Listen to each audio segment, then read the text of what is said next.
Welcome back to LearnPianoLive.com. My name is Jamin, and as you can tell from the countdown clock, the lesson is about to get started. In case you're new with this, there's a few things I'd like to show you to help you throughout the lesson. These lessons are always guided and shaped by your questions, and if you're live with us today, there's a couple different ways you can do that. One is in the public live chat, and the other is the Ask Jamin a Question button, where you can ask me a question privately, and I won't share your identity in case you're afraid that your question is stupid. But it's not. If you're in the archives, though, then just open up the survey. At the end of that, there's a place where you can ask your question.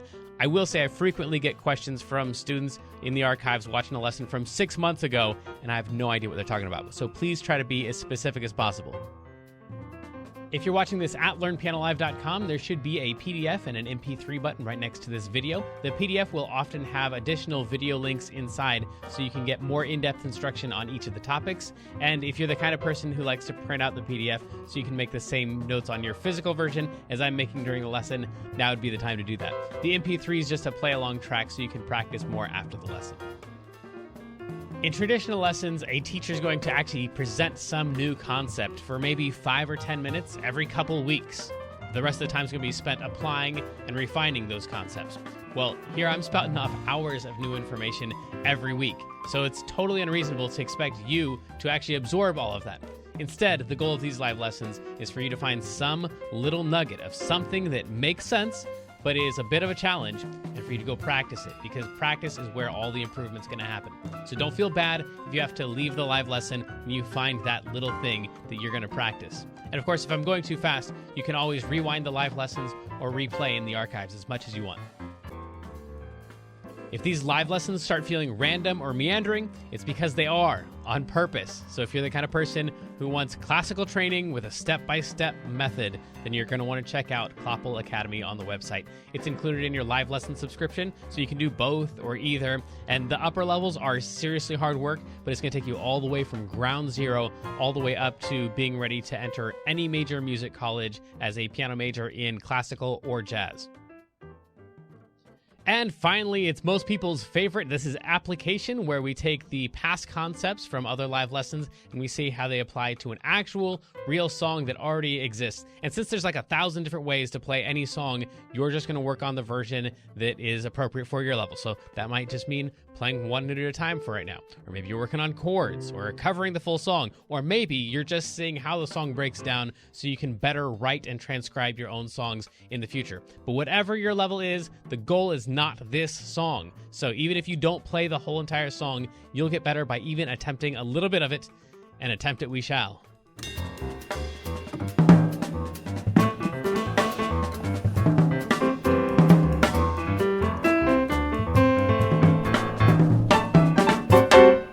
Welcome back to LearnPianoLive.com. My name is Jamin, and this is our chat moderator, the incomparable Kendra. Guess what? So I think I announced this like a couple weeks ago, but I finished the rough draft of the story I was working on. Yeah. So 80,000 words?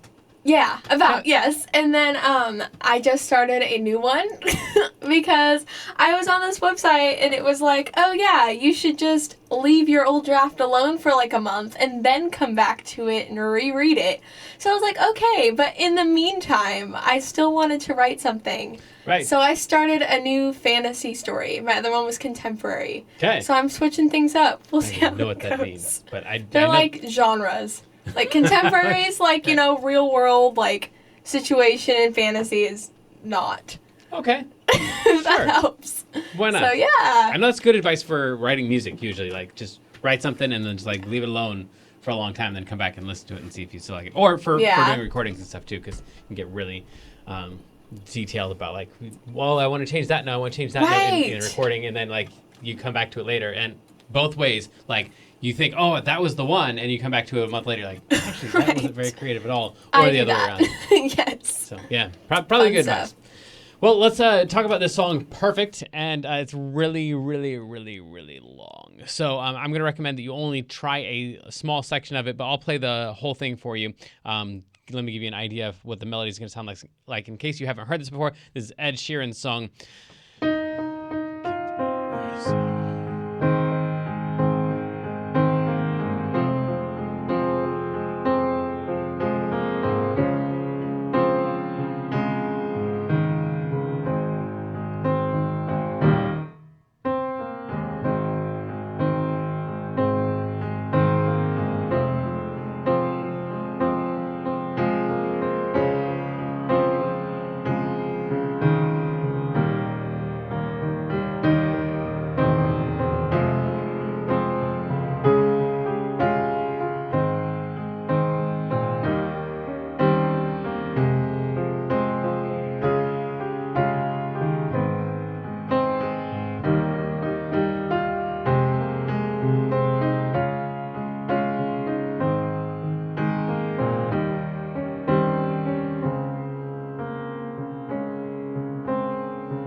So that's something like that is what we're going to hopefully get to eventually. Let's start off with the beginning. That'd be a good place to start. We need an E flat. So in order to get an E flat, we're going to take any group of 2 black notes, and it's going to be the note that is on the right of those group of 2 black notes.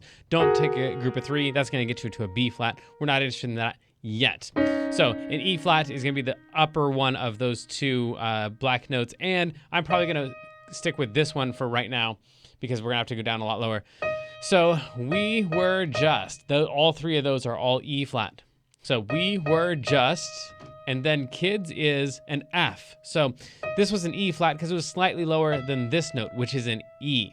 So that means an F is going to be this one right here, not the next white note over from E flat, because the next white note over is an E, but that one's going to be an F right there. So lots of black notes in this one.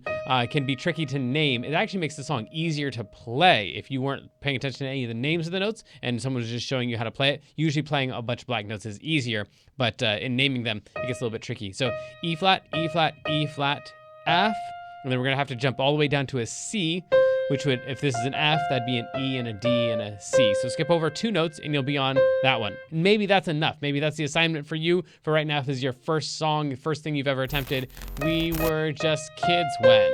And try to get that down so you can say the words and play them along with maybe the original track. After that, if you play a B flat, which is that note that we were saying before we were going to use eventually. So it's the upper note of a group of 3 black notes. So that one right there, it's right below a B, which is the note that was right next to C. So the names of these notes are going to become important here pretty soon, which is why, again, if you haven't played any songs before, then maybe just take a little snippet of this thing and try that. But we were just kids, but we're, and then we're going to have 4 C's in a row. So, in love, and then the 4th one is really going to be, instead of it being like a set of 4 like that, I really think of it as a set of 3, and then this one begins that next set. Fighting against all odds. That next, it's a C on the next line. So right here, that's the phrase that you want. So maybe that's what you're getting out of this lesson, is just trying to name a bunch of the notes and play them. Even if the song never sounds good on its own, just trying to find an E flat and then try to find a B flat and all that frustrating stuff of identifying all the notes and being able to jump around to them. That's great practice right there. Even if this doesn't turn into like a performance piece for you, that's great practice. So we were just kids, but we're so in love, fighting against all odds. Then we have this one right here, A flat, B flat, C, D flat, C, A flat, E flat. And we're gonna pick this E flat instead of this E flat, even though we're familiar with that E flat, because we gotta follow the shape of the notes. So you can see from this A flat, we've gotta go down to the left on that E flat, because every time we go down on the sheet music, we go to the left on the piano, because to the left is down. And that, for the same reason, we're not going to go to this C right here, even though the next note is a C, because we want to go up to the C. So a lot of jumping around in this song. Ta, I'm, then darling, just, hold would be a C, my is a C, hand is a C, my girl, I'll be, your man. So this is all repeating from before. Different words, but the same exact notes.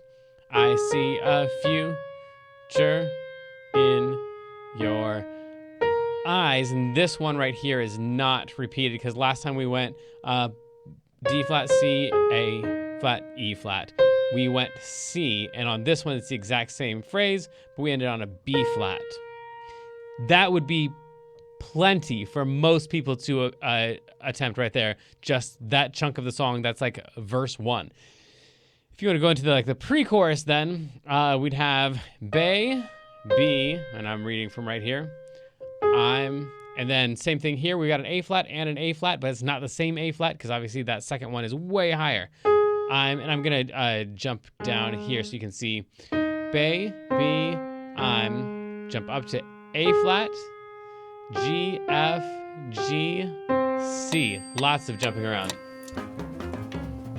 Hey Jamin, it's time for our feature of the day, which today is our voicing of the day. Yes, it is. Okay, cool. So this, going from like trying to find an E flat to what we're about to do, this is a little bit crazy, and we're gonna need to zoom out on the piano a little bit because today's voicing of the day is a red garland voicing, which is kind of an advanced thing, but we really haven't talked about it much, and we need to. Basically, what you're gonna have is any chord. Let's take a C chord, like that, just a regular plain old C, and instead of playing it just like that, we're going to double the top note there. So in this case, the G, we're gonna play the C chord, and then we're gonna double this G right there.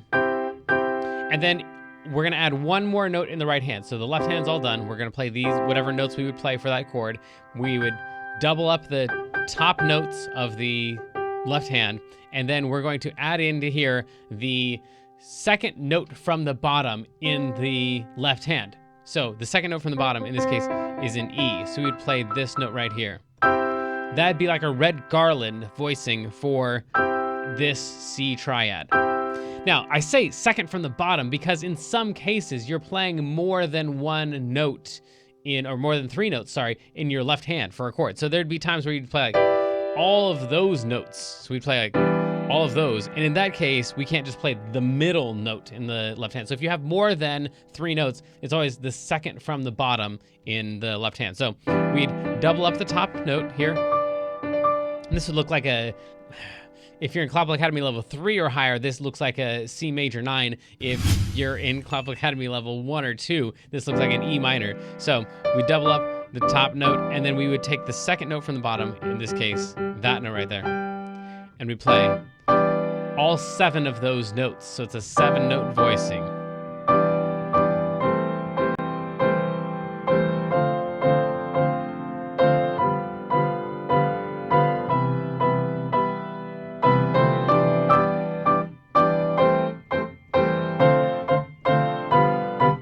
Pretty cool voicing, and it feels really big and very, very piano-ish. Kind of the kind of thing that we would only do on a piano. You can't really do on another instrument. So, anyways, really huge, big voicing. Takes a lot of practice, but you just got to see those 3 octaves. Whatever your left hand, you just play a regular thing with your left hand, and then double that up in the right hand, and then try to find that middle note somewhere in there. Second note from the bottom.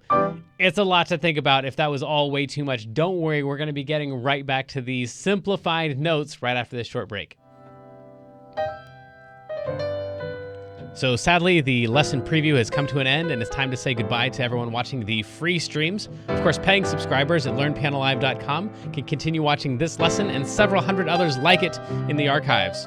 So come on over and check us out. And if you like what you saw, at least like and subscribe, and then tell your friends to head on over to learnpianolive.com to start enjoying this journey with us.